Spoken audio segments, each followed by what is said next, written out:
Hey guys, TGIF, happy Friday. Today is Friday, October 26th, 2018. I can't believe it, what a week. Carlos is on, here, Carlos is on. I'm with my friend Carlos German. He's a great guy, got a great story. Let us know you can hear us and see us. I like to see the colors good. We look good. He always looks good, but you know, I'm trying. Rosemary's on, so we're getting some thumbs up. That must mean they can hear us or see us, and he's trying to tag. I got Carlos to have one cocktail. Just for the record, I'm always the guilty one about that. Definitely. Mojito couldn't hurt anybody on a Friday, especially on the TED Show. So welcome, my friend. Thanks, Hap. Yeah, this is probably the first interview I do after a cocktail, so anything goes here. You're going to want to do every interview after a cocktail, trust me, or with one. It just lightens the mood a little bit. Yeah, it does. It helps out. It helps out. So thanks again for coming on. So people always want to know about the guests. They want to know more than just the business side, more than what's happened since you become an adult. They like to know the personal background. So tell us a little bit about you. Okay, well, I mean, I am obviously a proud Dominican, Hispanic from the Dominican Republic, grew up in Dominican Republic, very humble family. I'm one of those Dominicans that actually, didn't have water, didn't have electricity, didn't have, basic necessities growing up. And, we had a very great family unit in the sense of, my dad was always a hard worker, he was always a great example. My mom was a hustler as well. I mean, I was a mama's boy. Like my mom, I love that. She was, I used to save money from my lunch money to buy my mom gifts. Oh my God, you were the precious baby mama's boy. Yeah, I was. Are you the youngest or oldest? Youngest. You're the youngest. I got you. So, growing up, it was definitely a beautiful, family, but definitely a lot of, growth and struggle and whatnot. When I was 15, so kind of to, fast forward a little bit. That's good. You can fast forward that far. I'm good with it. Yeah. So when I was 15, I actually, migrated to the United States. And my, parents, that was a very, very hard decision. Very, very hard decision for the family.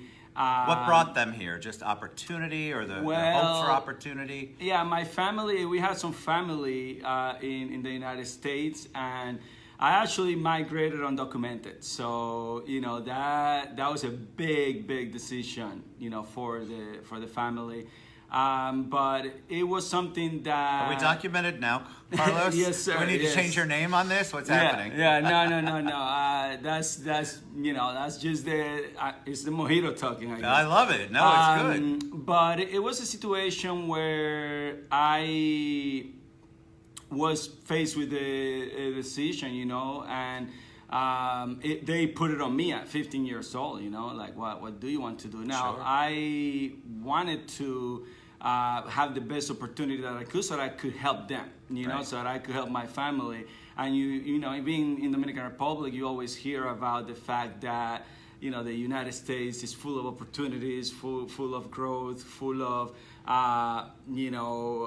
availability to succeed, and I just wanted to help my family, and I was like, I'm willing to take on this challenge, and So did you come alone? Yes. Yeah. Oh, so you came alone. I was sent to. You were sent here to be family. with your relatives. Yes, sir. Yeah. Wow, that makes it completely different. Yeah, All right, so this mama's boy who loves his mom, man. who's buying gifts for his mom, who is like grabbing her leg like this every day, has to break away from that and go to.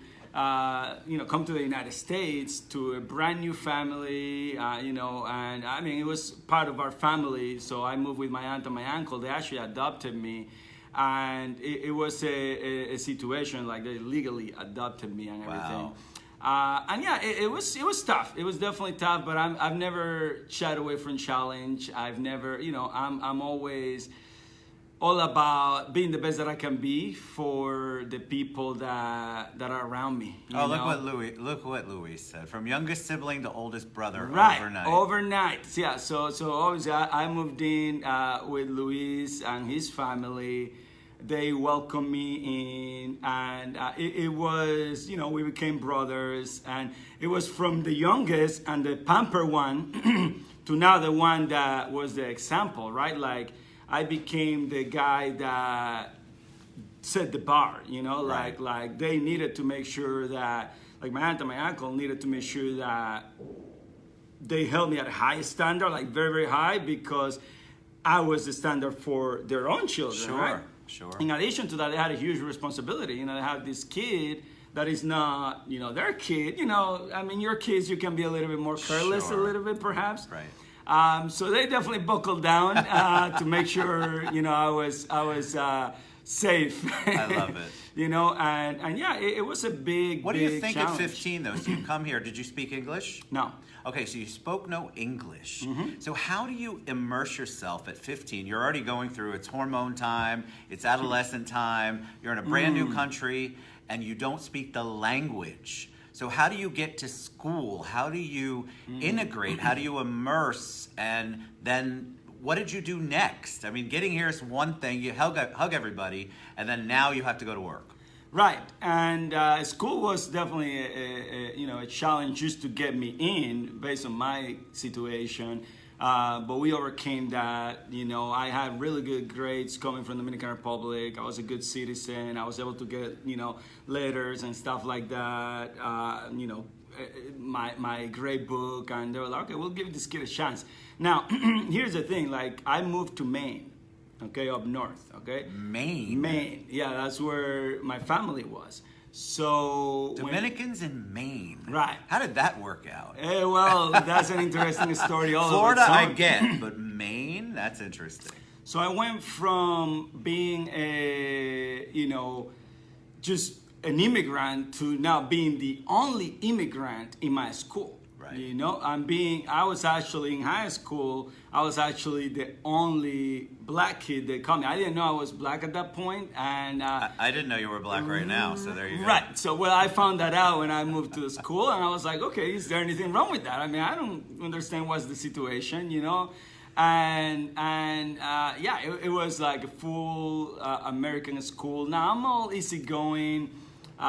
Didn't know the language. Kids making jokes of me, trying to get me to say words in English that didn't have the best meanings.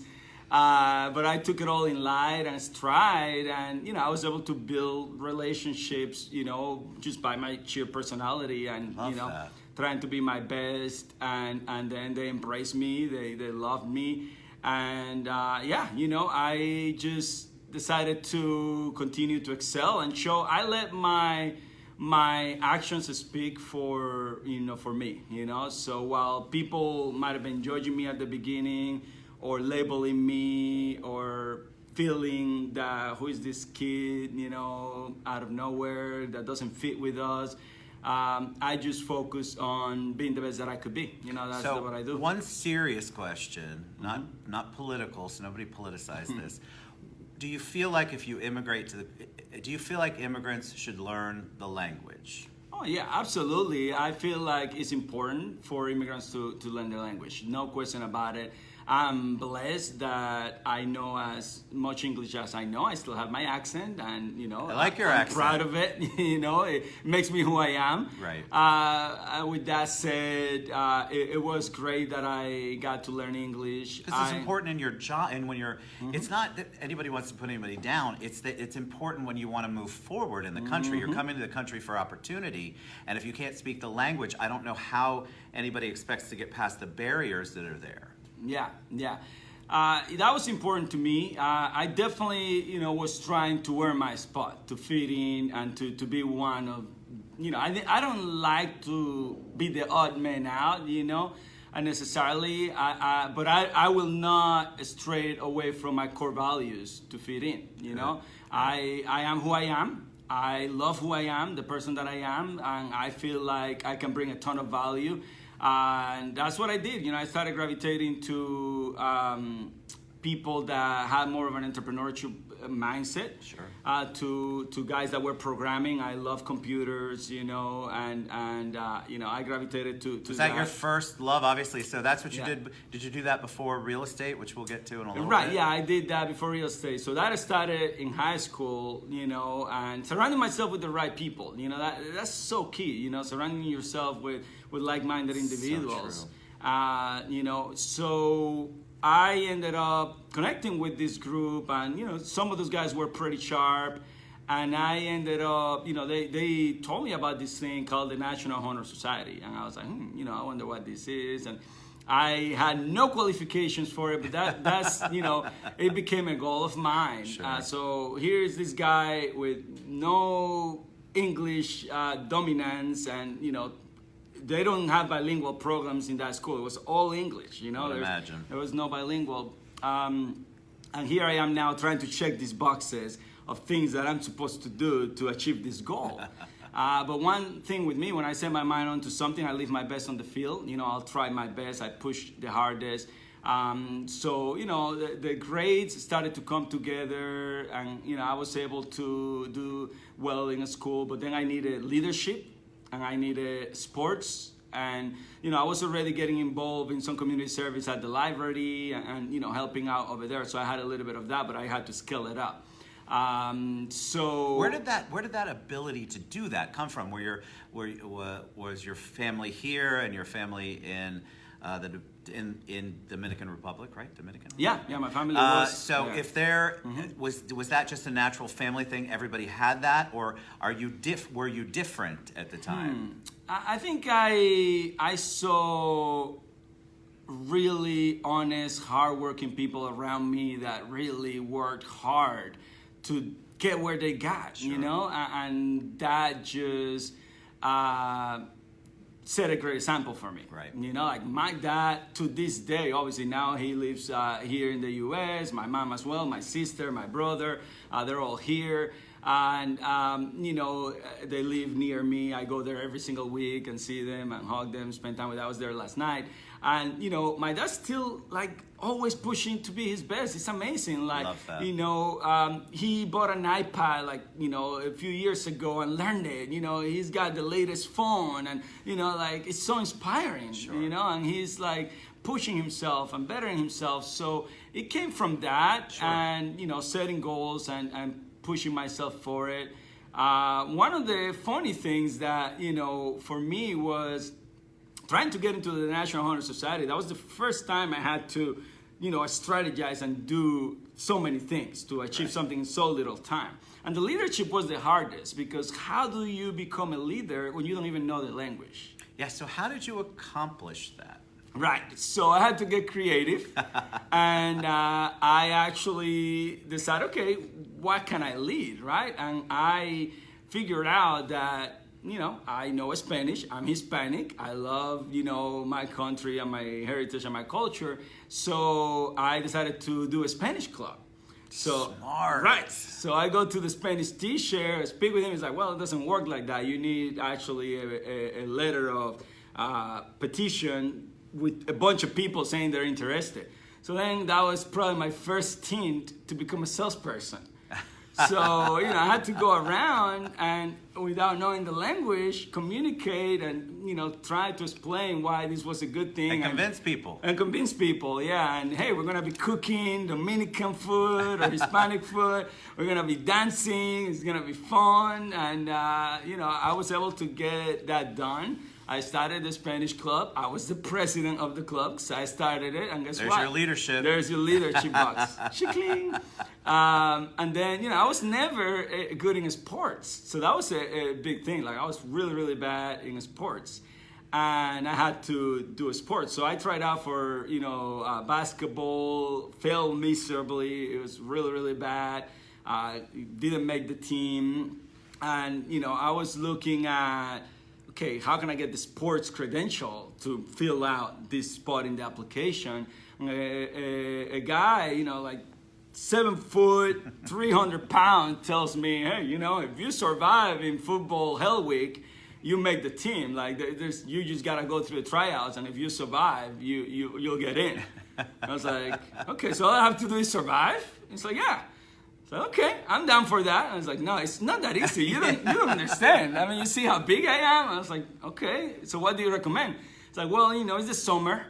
How about you work out with me the whole entire summer, and I'll train you. So you had a mentor, somebody Yeah. who took you under their wing. Absolutely. This guy helped me, and he trained me through the entire summer. We went to the gym together, and he became one of my best friends. Like that was one of the first relationships that.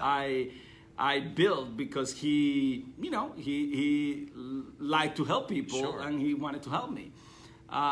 So it ended up being awesome. I trained. I went through the tryouts. I went through Hell Week. I survived. You survived Hell Week. And I made it into the team. And so I That was the last box, right? That was the last box. Yeah. So at least the two hardest ones.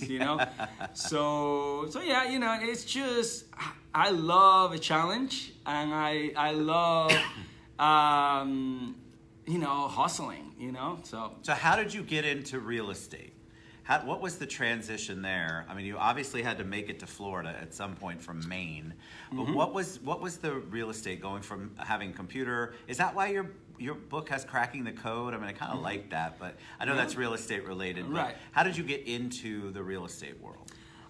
The real estate world, so my aunt and uncle who adopted me, they always loved real estate, and they were not agents, but they always had dreams of investing and doing things real estate related. So we came to Florida one time, and they actually bought a condo, like a $70,000 condo. And it was like, an investment for them. And the broker that sold them that condo, he's like having fun, enjoying, and I'm seeing all this. And then, as things went by, he sold them like 3 other properties as the years went by. Wow. Yeah, and That's I was a like, good man, realtor. you can sell 4 houses with just one client. So it all started looking good. So one year, I was actually in vacation in Florida. And it was Christmas, actually. It was like a Christmas period. We were in here in vacation. And I actually went and took the class during that vacation. Wow. I took the real estate class, and I ended up getting my real estate license. Went back to Maine.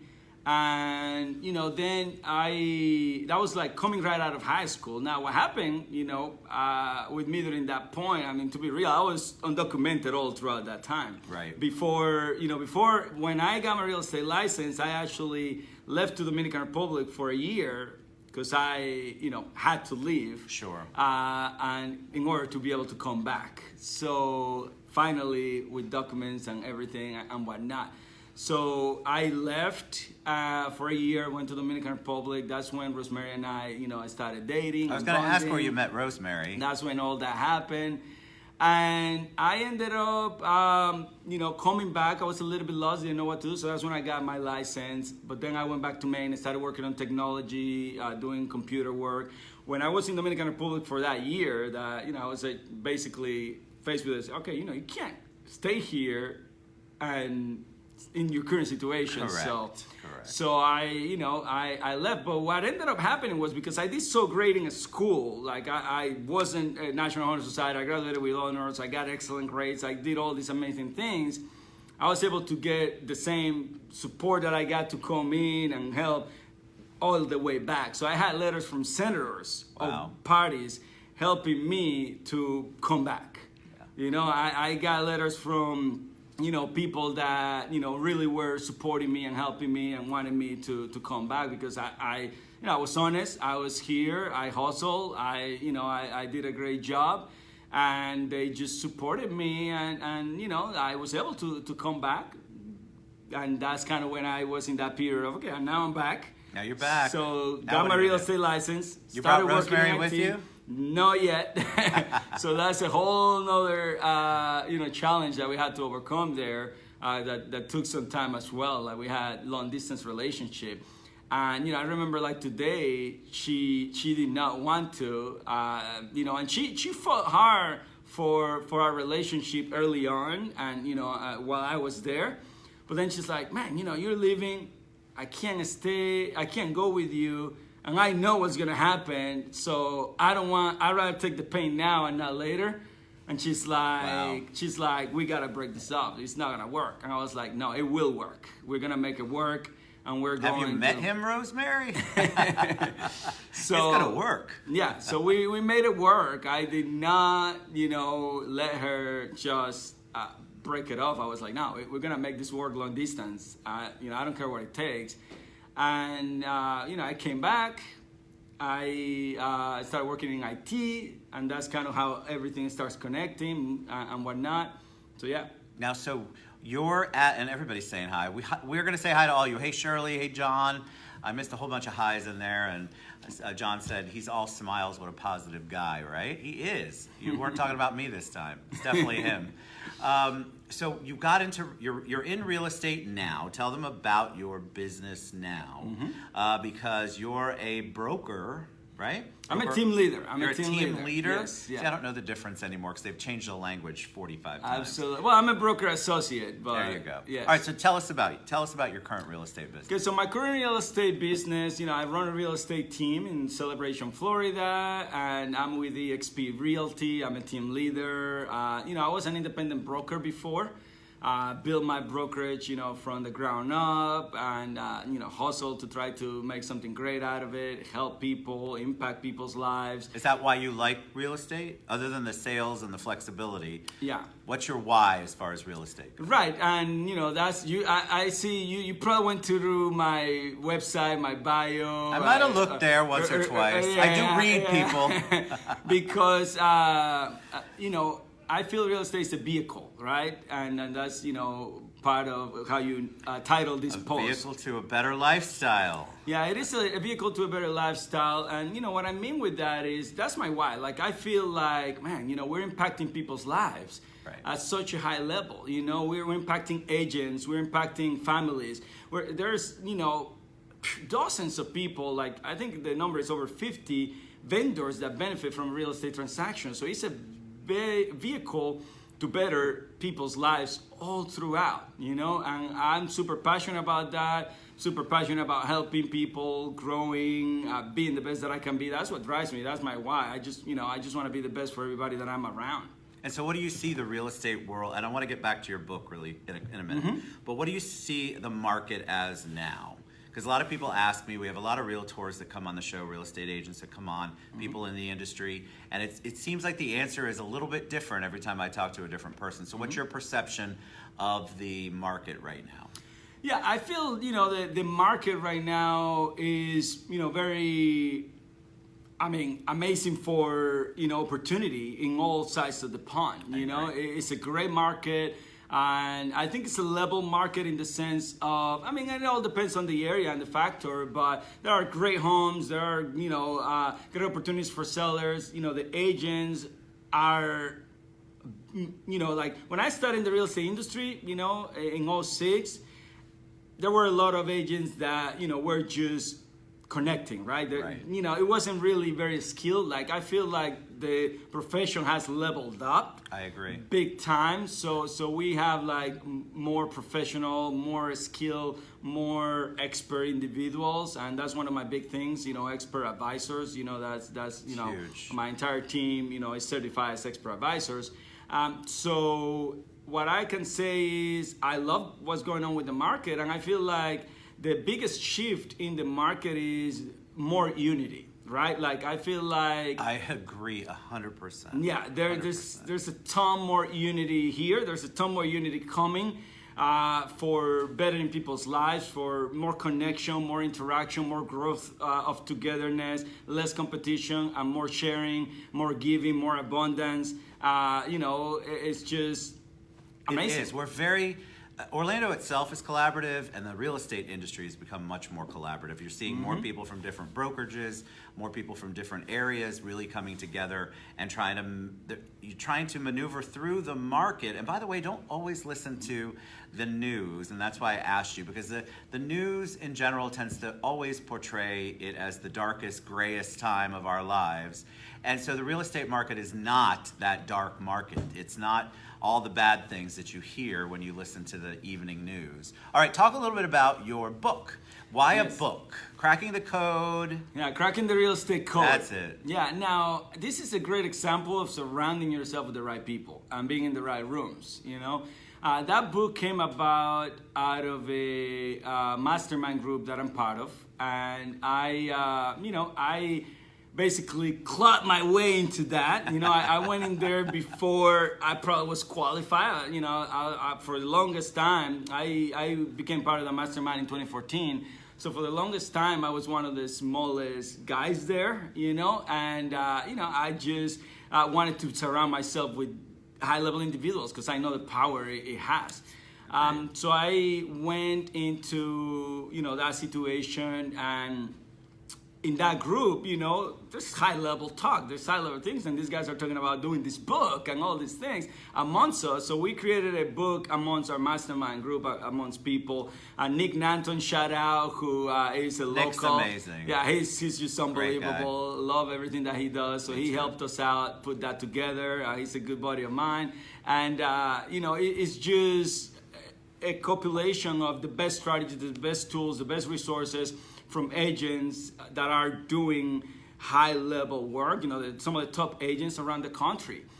So that's what that book is. Now, my mentors are, some of them, Jay Kinder, Michael Reese. I'm highly influenced by Darren Hardy. So when I've been hanging out a lot more with Michael Reese recently, who's got like 10 plus books, and he's amazing. And he's been asking me, when is the next book coming? Another book. Yeah. He's like, I wasn't thinking about it, but he's been like, you need another book. And I was like, okay, so you're kind of like, every time, like we've had like 4 trips together, and I see him. Actually, I saw him last week. And we were hanging out, having some Starbucks, and he's like, when is the next book coming? And I committed. I was like, if you help me, with the next book, I want to do a full book, and if you help me out, I'll definitely commit to do it next year. And he's like, okay, let's get it done, man. So right now we're thinking of doing like a workshop and getting chapters into blogs, and doing a whole media I don't know thing. if people know, but you do media already. I mean, this isn't your first rodeo. This isn't your first Facebook Live show. Right. You actually have your own. I don't know. Open book. Yeah. Open book. That's right. Yeah. Thanks, Mike. You have open book. I mean, if you go to his Facebook page, you can see a lot of that. And so we're gonna. That's how fast it goes. So Rosemary, did I do good on the personal stuff? I hope so, because you shared a lot, and I appreciate that. All right, we're gonna share all of Carlos's contact information, how you can get his book, how you can reach out to him, how you can view his Facebook page or his Facebook Live show, his shows. He's super involved in the community. Obviously, you can't help but smile when you're around him because he just smiles. It's all positive. You can't fake this. All right, thanks, Rosemary. You can't fake that kind of authenticity, vulnerability. Thank you for sharing a lot of your story with us. So we'll post that when we share the show. All right, any parting words of wisdom for them? Anything you want to leave them with before we head out? Yeah, I feel like, the main thing that I always tell people is surround yourself with, people that, have a good heart, people that want greatness, people that are, pushing hard. It doesn't matter what level they're in necessarily. Like, I have people that I mastermind with and I connect with that, I'm helping pull up, but I love them. I love who they are and love what they're about. And I feel like surrounding yourself with the right people is key. That's what drove me to be the best that I can be every single time. Everything that I always do, being around the right people is what powers me, is what pushes me. I don't take credit for anything. Like I told you, my dad, my aunt and my uncle, like everybody that's been around me is what pushed me to where I am today. So, including Rosemary, my son Hector, and, it's just humbling to be able to have that impact and back and forth and help each other and push each other. So that's my parting words. Love Just it. put yourself in situations where you're around, people that can impact, not only your business, but your life, morally, responsibly, intellectually, ethically, business, everything. That's what I'm all about. So I think you said it earlier, but you've got such a great, palpable spirit of humility. And I think if people would get a lot more out of life if they would kind of go through it with that humility that you have and being thankful and grateful for all of the people around you that have impacted your life. Because, we talk about it on the show a lot, the more gratitude you expect, the more you get. I'm telling you, you have to express that gratitude, and I promise you, you will get 100 times over back. All right, thanks for being on the show, buddy. You were awesome. All right, we love you guys. Happy Friday. Have a wonderful weekend. Love you, and we'll see you back here on Monday. Bye-bye, everybody.